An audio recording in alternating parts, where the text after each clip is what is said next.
নমস্কাৰ। ইন্ট্ৰডাকশ্যন দি সময় নষ্ট নকৰোঁ। আজি আপোনালোকৰ মাজলৈ কেইটামান কুৱেশ্যন এনচাৰ লৈ আহিছোঁ। আপোনালোকৰ কিমানটা শুদ্ধ হৈছে বা কিমানটা ভুল হৈছে তলত কমেণ্ট কৰি জনাব। কুৱেশ্যন নম্বৰ 1, কোনখন দেশত প্ৰথম ইণ্টাৰনেট ব্যৱহাৰ কৰা হৈছিল? ইয়াত অপশ্যন দিয়া আছে ভাৰত, চীন, আমেৰিকা আৰু জাপান। ইয়াত এতিয়া শুদ্ধ উত্তৰটো হ'ব অপশ্যন চি, আমেৰিকা। আমেৰিকাত প্ৰথম ইণ্টাৰনেট ব্যৱহাৰ কৰা হৈছিল। ইয়াৰ পাছৰটো প্ৰশ্ন হৈছে আৰ্য সমাজ কোনে প্ৰতিষ্ঠা কৰিছিল? ইয়াত অপশ্যন দিয়া আছে শংকৰদেৱ, ভট্টদেৱ, মাধৱদেৱ আৰু স্বামী দয়ানন্দ সৰস্বতী। ইয়াত এতিয়া শুদ্ধ উত্তৰটো হ'ব অপশ্যন ডি, স্বামী দয়ানন্দ সৰস্বতী।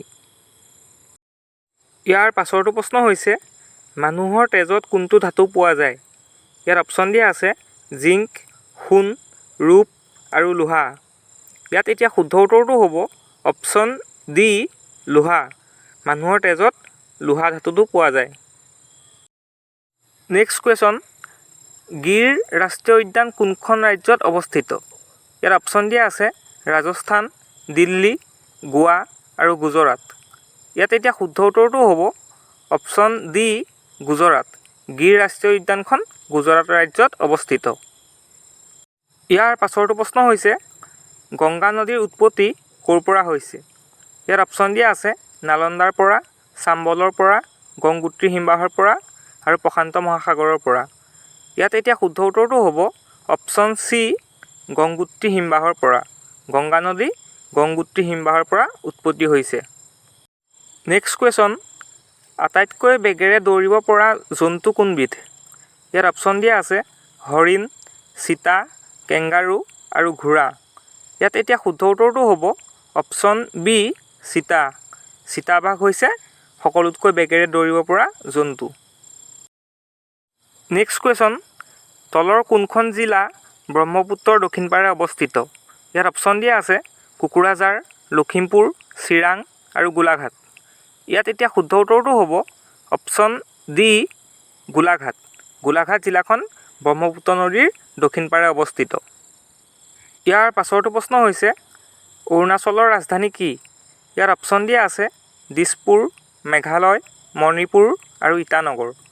ইয়াত এতিয়া শুদ্ধ উত্তৰটো হ'ব অপশ্যন ডি, ইটানগৰ। অৰুণাচলৰ ৰাজধানী হৈছে ইটানগৰ। ইয়াৰ পাছৰটো প্ৰশ্ন হৈছে অসমৰ প্ৰথম অৰ্জুন বঁটা বিজয়ী কোন?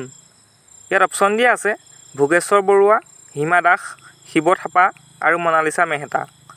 ইয়াত এতিয়া শুদ্ধ উত্তৰটো হ'ব অপশ্যন এ, ভোগেশ্বৰ বৰুৱা। ইয়াৰ পাছৰটো প্ৰশ্ন হৈছে ৰিকেট ৰোগবিধ কোনটো ভিটামিনৰ অভাৱত হয়? ইয়াত অপশ্যন দিয়া আছে vitamin A, vitamin D, vitamin K আৰু ভিটামিন চি। ইয়াত এতিয়া শুদ্ধ উত্তৰটো হ'ব option B, vitamin D. Vitamin ডিৰ অভাৱত ৰিকেট ৰোগবিধ হয়। ইয়াৰ পাছৰটো প্ৰশ্ন হৈছে ভোলাই শৰ্মা কাৰ ছদ্মনাম? ইয়াত অপশ্যন দিয়া আছে ৰজনীকান্ত বৰদলৈ, লক্ষ্মীনাথ বেজবৰুৱা, নলিনীবালা দেৱী আৰু ইন্দিৰা গান্ধী। ইয়াত এতিয়া শুদ্ধ উত্তৰটো হ'ব অপশ্যন এ, ৰজনীকান্ত বৰদলৈ। ৰজনীকান্ত বৰদলৈ ছদ্মনাম হৈছে ভোলাই শৰ্মা। নেক্সট কুৱেশ্যন, জ্ঞানপীঠ বঁটা বিজয়ী অসমৰ প্ৰথমগৰাকী ব্যক্তি কোন? ইয়াত অপশ্যন দিয়া আছে মণিৰাম দেৱান, বীৰেন্দ্ৰ কুমাৰ ভট্টাচাৰ্য, বিষ্ণুৰাম মেধি আৰু আনন্দৰাম বৰুৱা। ইয়াত এতিয়া শুদ্ধ উত্তৰটো হ'ব অপশ্যন বি, বীৰেন্দ্ৰ কুমাৰ ভট্টাচাৰ্য। বীৰেন্দ্ৰ কুমাৰ ভট্টাচাৰ্যই প্ৰথম অসমীয়া জ্ঞানপীঠ বঁটা লাভ কৰিছিল। ইয়াৰ পাছৰটো প্ৰশ্ন হৈছে মহাত্মা গান্ধীৰ জন্ম কেতিয়া হৈছিল? ইয়াত দিয়া অপশ্যনকেইটাৰ ভিতৰত শুদ্ধ উত্তৰটো হ'ব 1869, 2 অক্টোবৰ। 1869 চনৰ 2 অক্টোবৰৰ তাৰিখে মহাত্মা গান্ধীৰ জন্ম হৈছিল। ইয়াৰ পাছৰটো প্ৰশ্ন হৈছে ভাৰতৰ ৰিজাৰ্ভ বেংকৰ মুখ্য কাৰ্যালয় ক'ত অৱস্থিত? ইয়াত অপশ্যন দিয়া আছে দিল্লী, ৰাজস্থান, মুম্বাই আৰু গোৱা। ইয়াত এতিয়া শুদ্ধ উত্তৰটো হ'ব অপশ্যন চি, মুম্বাই। ভাৰতৰ ৰিজাৰ্ভ বেংকৰ মুখ্য কাৰ্যালয় মুম্বাইত অৱস্থিত। একেবাৰে শেষৰটো প্ৰশ্নলৈ আহিছোঁ অসমৰ সৰ্ববৃহৎ জনগোষ্ঠী কোনটো? ইয়াত অপশ্যন দিয়া আছে বড়ো, মিচিং, কছাৰী আৰু কাৰ্বি। ইয়াত এতিয়া শুদ্ধ উত্তৰটো হ'ব অপশ্যন এ, বড়ো। বড়ো হৈছে অসমৰ সৰ্ববৃহৎ জনগোষ্ঠী।